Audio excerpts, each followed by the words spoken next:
la biobibliografía de Griselda Álvarez. Doctor. Sí, hola, buenas tardes. Buenos días aún.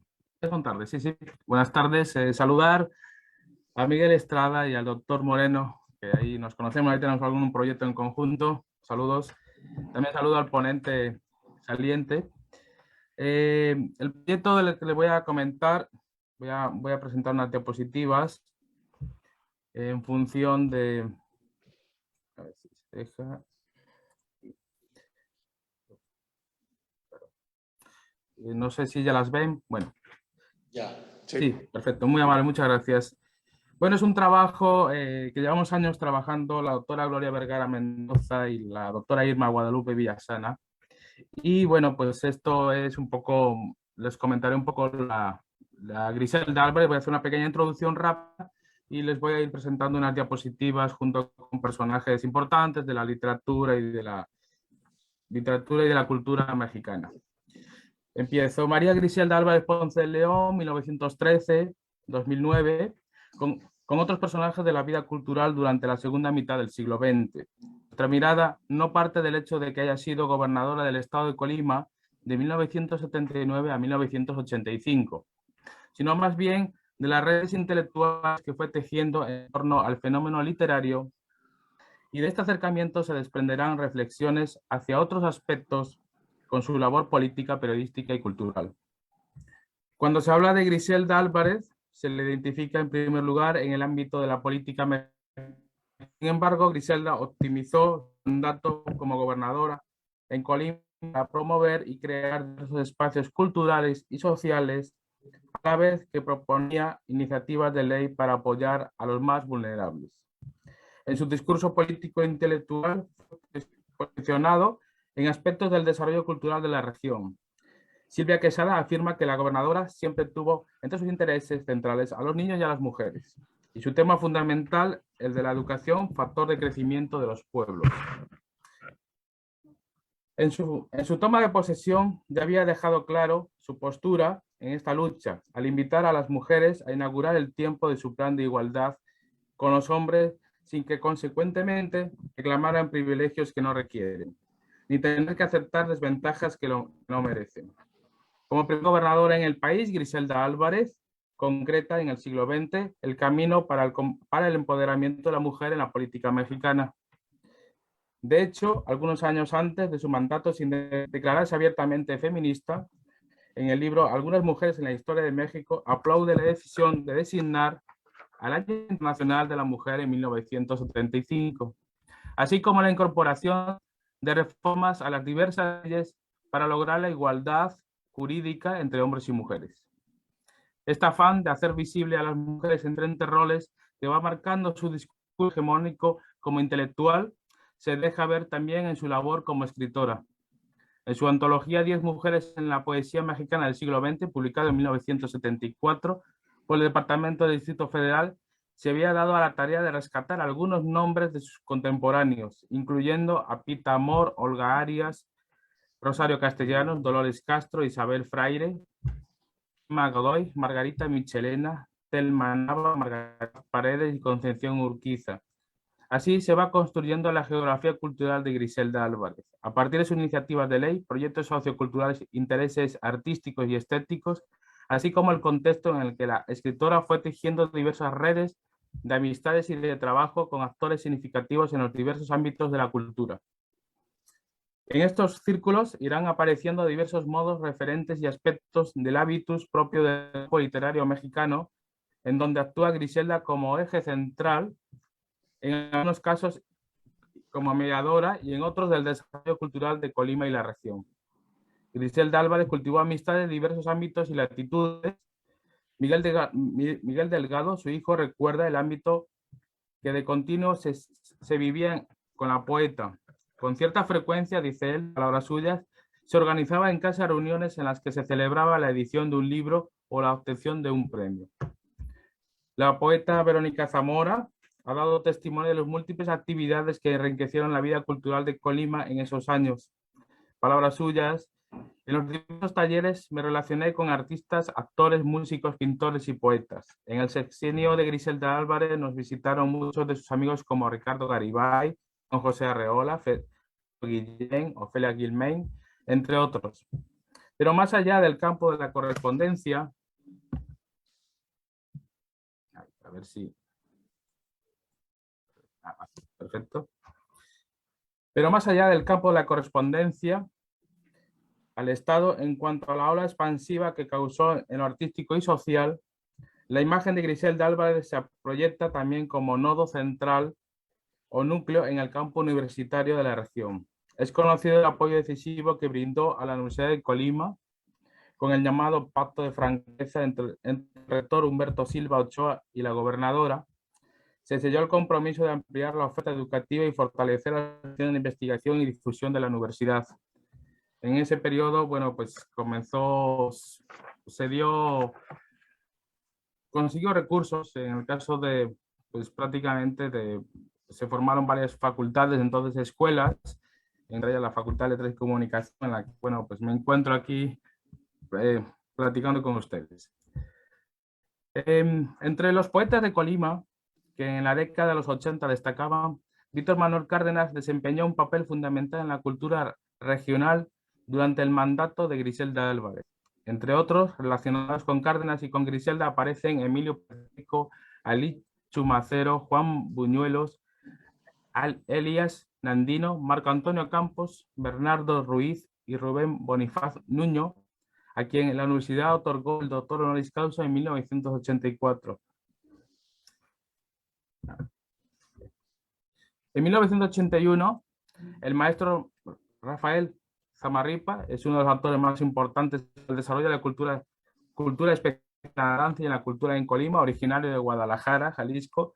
Llegó a Colima por invitación del rector de la Universidad de Colima, que aparecía en la foto anterior, Humberto Silva Ochoa, en 1983, durante el mandato de Griselda Álvarez, y desde entonces el maestro Zamarripa ha impulsado el ballet folclórico de la institución, alcanzando reconocimiento internacional.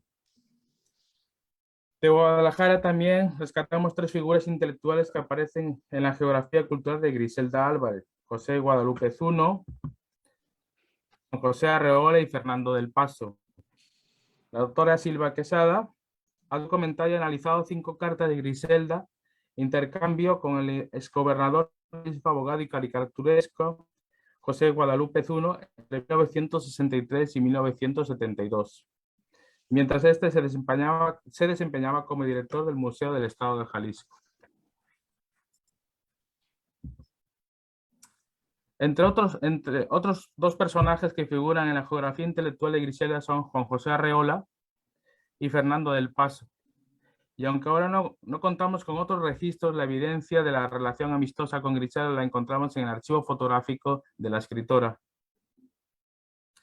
En el círculo nacional de que Griselda fue tejiendo, hay múltiples redes en lo político, cultural y literario, pero ejemplos claros de entretejido ancilar entre los campos de Agustín Llanes, Antonio Peñaloza y Carlos Monsiváis.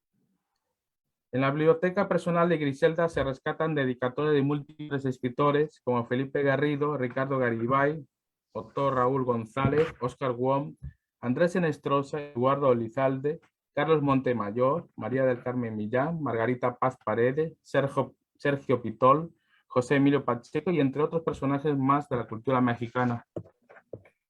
El archivo fotográfico de Griselda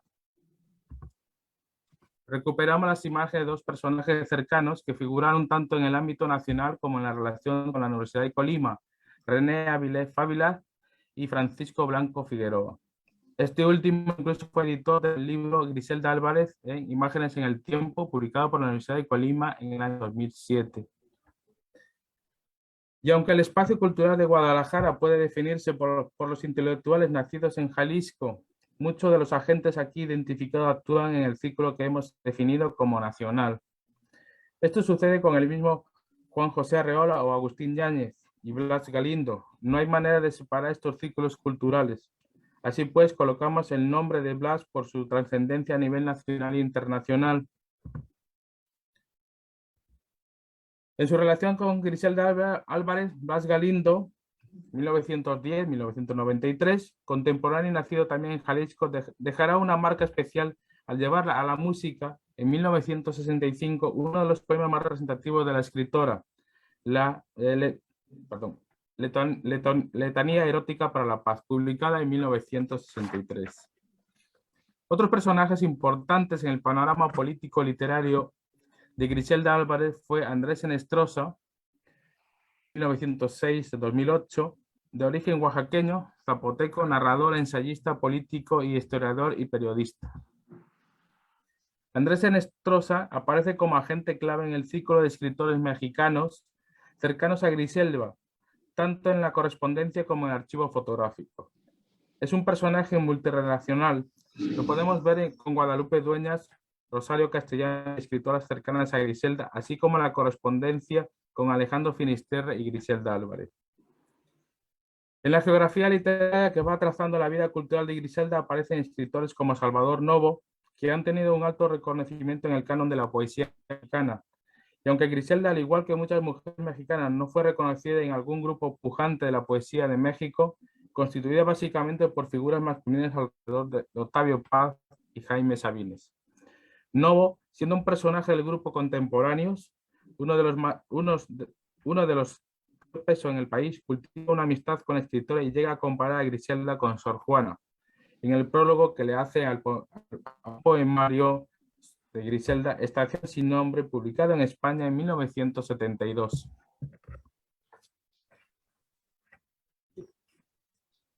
Y del escritor y entonces secretario de Educación Pública Jaime Torres Bodet, hay una dedicatoria a Griselda que nos muestra una vez más las redes que en los ámbitos de la educación y la cultura fueron fundamentales en la geografía, que la coloca como una mujer posesionada en el mundo intelectual de México en la segunda mitad del siglo XX. Jaime Sabines aparece dialogando con Griselda, si bien no hay correspondencia ni referencia de Sabines a Griselda, resulta significativo ver que las dos grandes figuras de la poesía mexicana se disputaban el escenario en ese tiempo y tiene registro en la memoria y en la geografía cultural de la escritura colimense. En su archivo fotográfico encontramos también referencias a Guadalupe Dueñas, Rosario Castellanos, María Luisa Mendoza, Margarita Jiji López Portillo, Margarita Paz Paredes y Margarita Michelena, entre otros.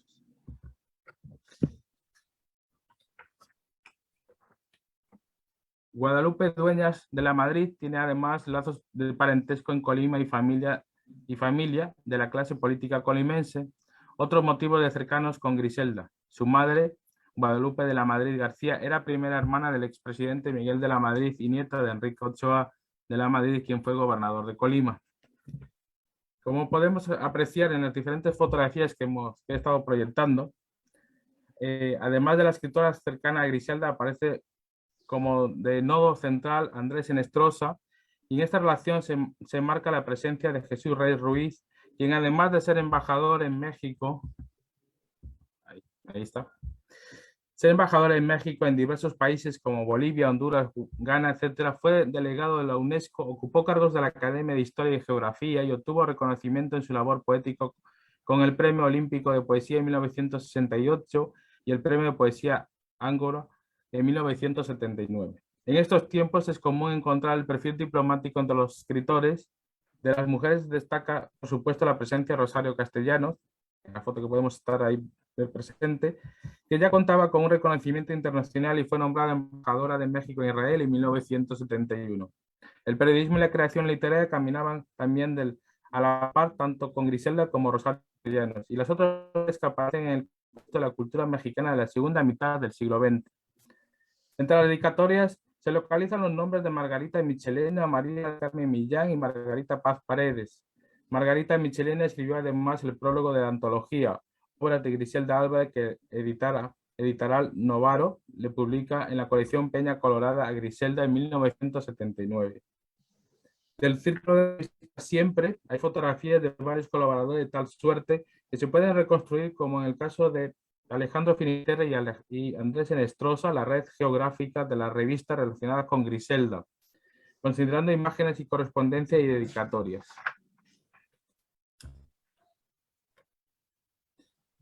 Figura en el archivo de Griselda la fotografía con la dedicatoria de la revista María Beatriz Pajés, periodista y política mexicana. Y bueno, es una foto anterior, que es esta, perdón.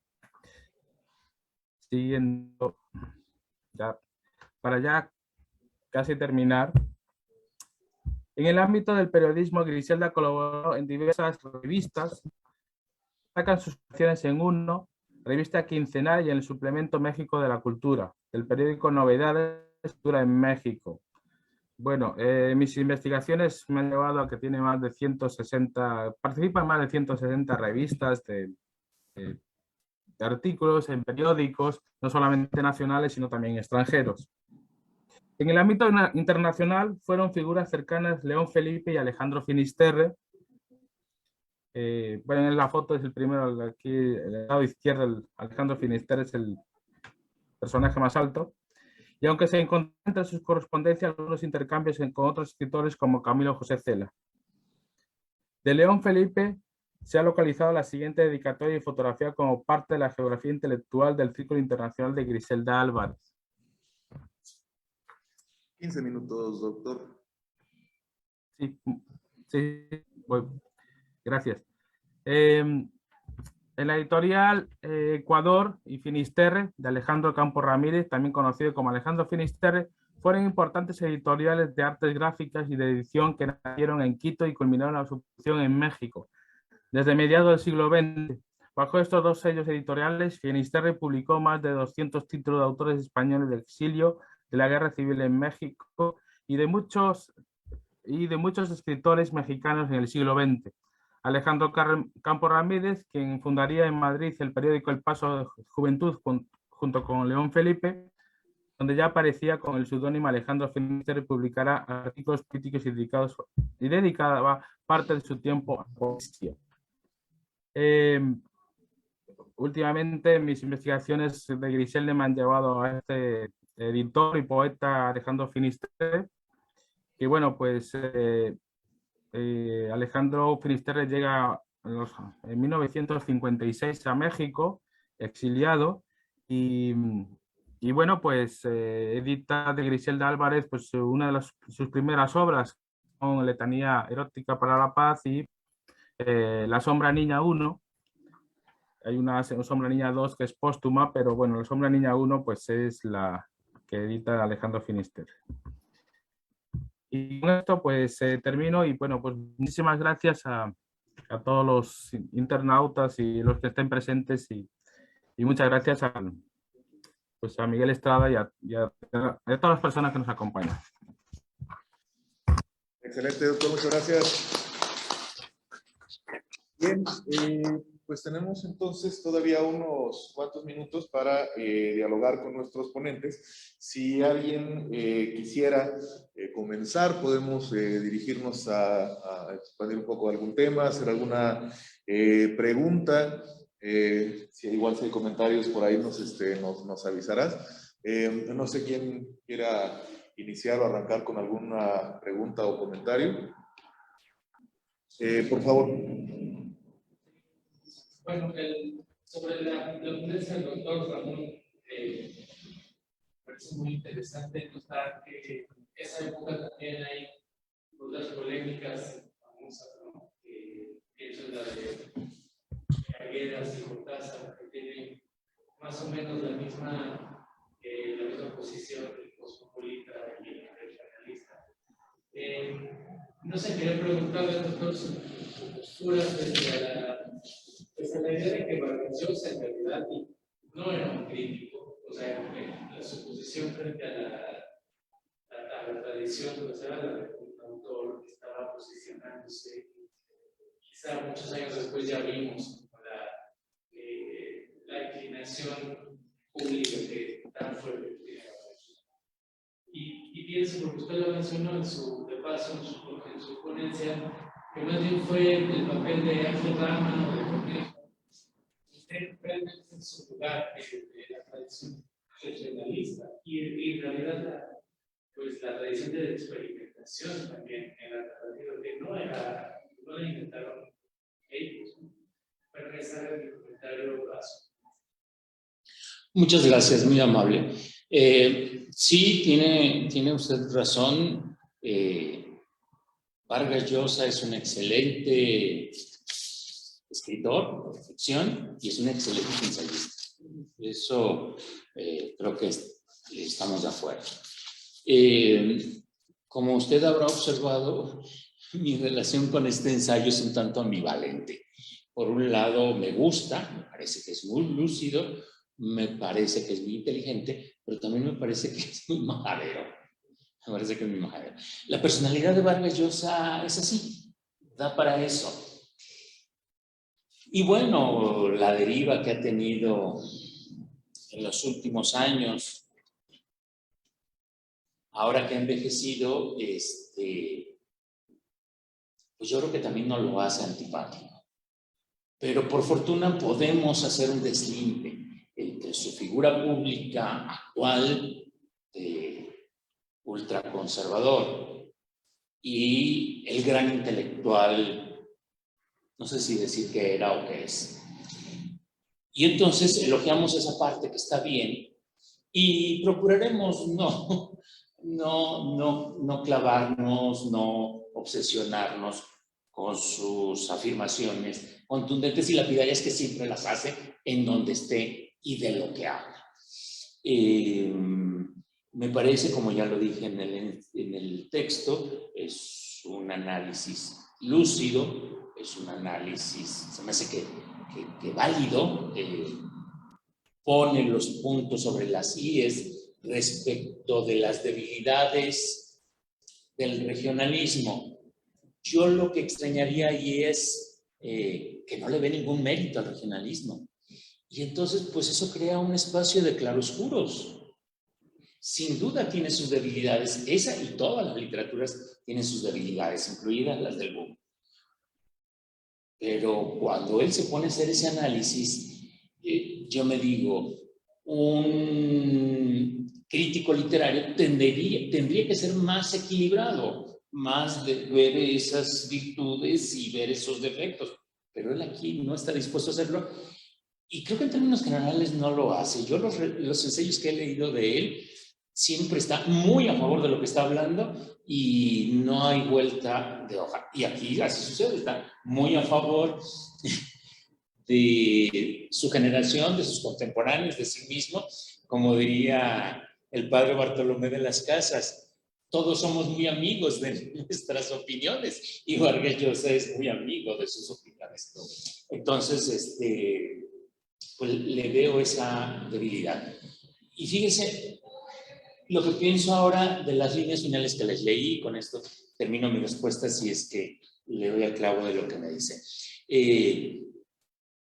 Pensando en Larreta y en estos novelistas que surgieron como una alternativa pues diferente a la del regionalismo en los años 20 y que decimos, hoy han pasado 100 años de que Larreta, Miró, Pérez de Ayala, solo por mencionar algunos nombres de estos narradores de esos mismos años que no participaron como con Kafka o con Proust, con esa novela de experimentación formal. Han pasado 100 años y los tenemos perfectamente olvidados. Decía de Larreta, ¿quién lee hoy a Larreta? Bueno, tendría que decir lo mismo de Pérez de Ayala, aunque no sé si de alguna manera entre líneas lo dije. Yo creo que nadie tampoco lee hoy las novelitas, esas pequeñas novelitas de Ramón Pérez de Ayala. Y de Gabriel Miró lo mismo. Se me hace que no tiene lectores o muchos lectores Gabriel Miró y me parece que es un excelente narrador, me parece que es buenísimo. Entonces me pongo a pensar, y cuando pasen los 100 años de Vargas Llosa, cuando pasen los 100 años de este año 69, ¿irá a pasar lo mismo con él? ¿Irá a pasar lo mismo con la generación en el 2069?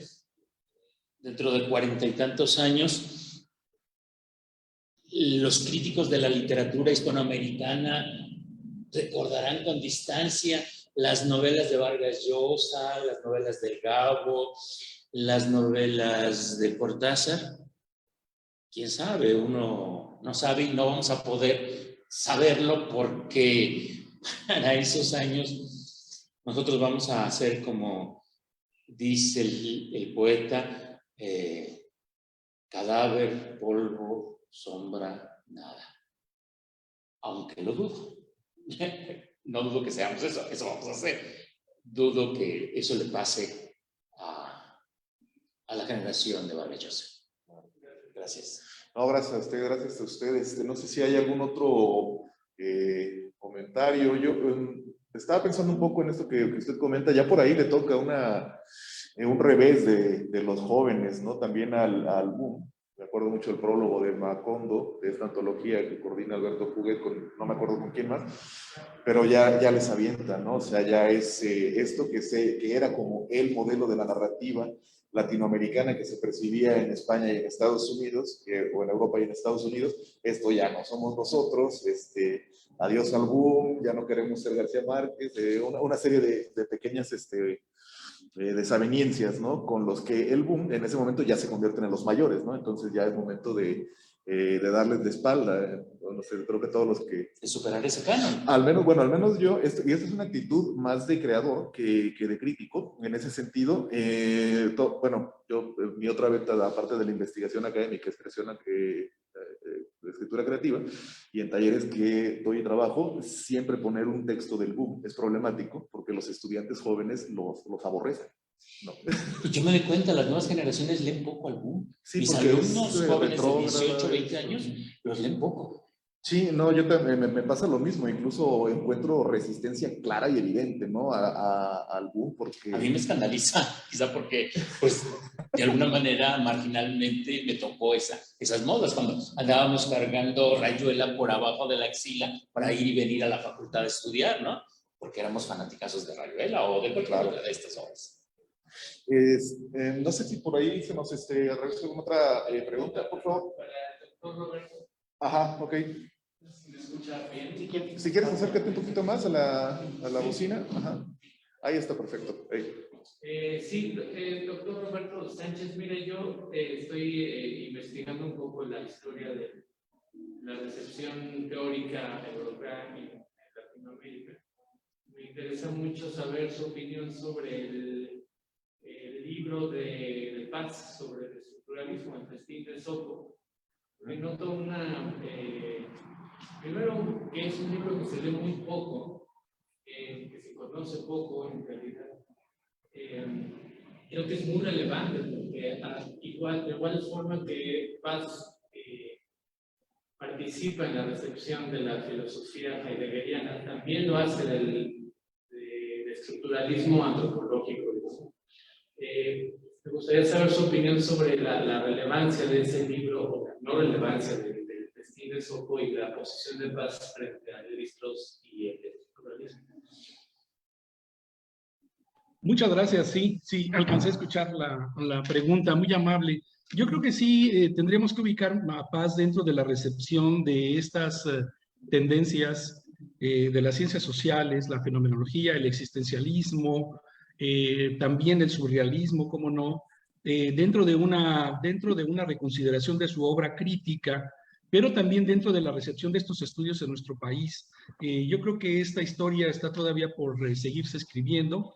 Aurelia Valero ha contribuido bastante con algunas anotaciones muy importantes. El libro de Christopher Domínguez Michel también, los trabajos de Sheridan, sin duda, Enrico Mario Santí, como estábamos mencionando. Yo creo que en él existe una preocupación muy importante por la antropología cultural y sin duda por los temas del lenguaje. Es decir, él no deja de ser un individuo, un gran intelectual, de los más extraordinarios que hemos contado en nuestro país, sin duda, pero también un intelectual muy abierto a las tendencias europeas y, cómo no, también a partir de ahí poder comprender nuestra historia y nuestro pasado. Creo que Lévi-Strauss es fundamental, efectivamente, como usted señala, pero yo creo que tiene mucho que ver con estas tendencias para comprender la cultura y el lenguaje, sobre todo ahí. Yo mencionaba en un momento de la intervención cómo, a pesar de la importancia que tuvo Heidegger en él para la concepción del arco y la lira, bueno, pues también están de manera muy abundante ya todas estas tendencias de la sociología, de la antropología, de la lingüística.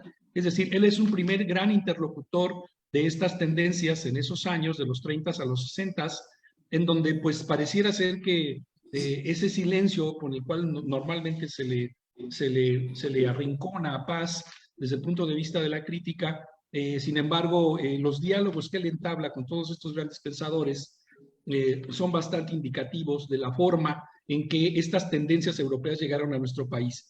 Del surrealismo no se diga, ¿no? El surrealismo dice varias veces que a través del surrealismo él pudo entender una cosa interesantísima, el pasado prehispánico, sobre todo la interpretación de las esculturas prehispánicas, por ejemplo, la Coatlicue, ¿no? En donde él puede entender que la presentación de las piedras sagradas, de alguna manera representación de las deidades, no podían entenderse desde el punto de vista del logocentrismo, sino que necesitábamos una ruptura del logocentrismo para poder formular pues una interpretación mucho más acorde, ¿no? Y en el surrealismo encontró, digamos, la fuente de interpretación adecuada para las culturas prehispánicas, ¿no? Entonces yo creo que sí es fundamental ese estudio sobre Lévi-Strauss, sin duda. También el estudio y la forma en la que lea Rousseau, que no cabe duda, ¿verdad? Que Lévi-Strauss pues también aviva mucho, se alimenta mucho de las tesis rousseauianas, y también en una parte mucho menos explorada todavía, quizás, por nuestra crítica, que es su relación con el socialista utópico Charles Fourier. Su lectura del nuevo orden amoroso va a ser muy importante para el entendimiento, sobre todo del afán que la juventud tenía en los años 60, de la reivindicación de la libertad, de la reivindicación de las acciones inmediatas que la juventud pedía en los años 60, ¿no? Que derivaron en el 68. Entonces yo creo que sí es una obra fundamental la que le dedica a Lévi-Strauss, pero también está dentro de este afán comprensivo de una cultura que evidentemente pues él va muy a la cabeza de muchos especialistas también, ¿no? En ese tiempo. Gracias. Muchas gracias, doctor Sánchez. Yo retomo un poco lo que usted comenta sobre Paz como uno de varios de estos interlocutores que están trabajando durante esa etapa de las tendencias europeas. En particular me llamó la atención la buena conexión que usted hacía con lo que está ocurriendo con estos lectores de la fenomenología y del existencialismo, como fue el grupo Hiperión, de Cuadernos Americanos, 1949, en la edición de primavera. Emilio Uranga publica su primer adelanto de un ensayo hacia la ontología del mexicano, y en el siguiente número, Paz publica un primer adelanto del Laberinto de la Soledad. Ya están hablando y dialogando en ellos como interlocutores, pero también a reserva de que ustedes tengan una opinión distinta, como gente que se apropia de este conocimiento y lo utiliza con ciertas libertades, que a veces se les critican, pero lo utilizan apropiado para discutir el tema que les está interesando a ellos, ¿no? En ese sentido me parece que son, vamos a decirlo así, capaces, ¿no? De no tomar la teoría europea tal como la leen, calcar, sino la leen, apropian, y desde ahí hacen un salto a sus propios intereses ya filosóficos, ya estéticos, ya de otras índoles. Sí, totalmente de acuerdo con lo que señalas. A mí me parece muy interesante este modelo porque yo creo que viene desde Reyes, ¿no? Yo creo que tenemos grandes modelos con Reyes, con Vasconcelos. Por ejemplo, cuando Vasconcelos está hablando del origen de las razas, de la quinta raza, se está apropiando de una serie de conocimientos de carácter antropológico, también geológico, que tienen que ver con, es decir, cómo los intelectuales mexicanos en diferentes momentos de la historia moderna en México de alguna manera buscan esta interlocución con las disciplinas científicas, sociales, culturales, históricas, ¿no? Entonces hay que ver muy bien esta apropiación que ellos hacen, porque están en el debate de la construcción y de la interpretación de la historia de nuestro país, nada más y nada menos. Y yo creo que desde Reyes ya tenemos unos intentos muy afortunados, Vasconcelos también, y por otro lado, pues el enorme ejemplo de Ramos, ¿no? Samuel Ramos, con el perfil del hombre y la cultura de México, pues les está diciendo y les da la pauta, ¿no? Es el intelectual que más destaca y valora Paz en el Laberinto de la Soledad, es el intelectual que más destaca él dentro de la apropiación de la problemática, valga la redundancia, de la ontología del mexicano, ¿verdad? Eso se va a reavivar después con la llegada de Gauss, sin duda, ¿no? Por eso se entiende muy bien, y el primer artículo que escribe Gauss en nuestro país es una alabanza a Ramos, de alguna manera, ¿no? Entonces ve en Ramos una especie en los años 30 se publica el trabajo de Ramos, entonces ya hay una preocupación por lo mexicano, y esto, bueno, se va a reavivar con la llegada de Gauss fundamentalmente, ¿no? Pero yo creo que sí, son formas de pensamiento, son formas que no hemos dejado de apropiarnos efectivamente de otras tendencias norteamericanas, europeas, de alguna manera asiáticas. Cuando Paz va a la India, cambia también radicalmente toda su concepción del lenguaje y sobre la poesía misma, el quehacer del poeta, ¿no? Entonces no dejamos desde que Paz declaró también de que éramos contemporáneos de todos los hombres al final del laberinto, pues yo creo que no dejamos de insistir y no dejamos de practicar y de realizar este ejercicio de comprensión de los planteamientos a nivel global, ¿no? Es decir,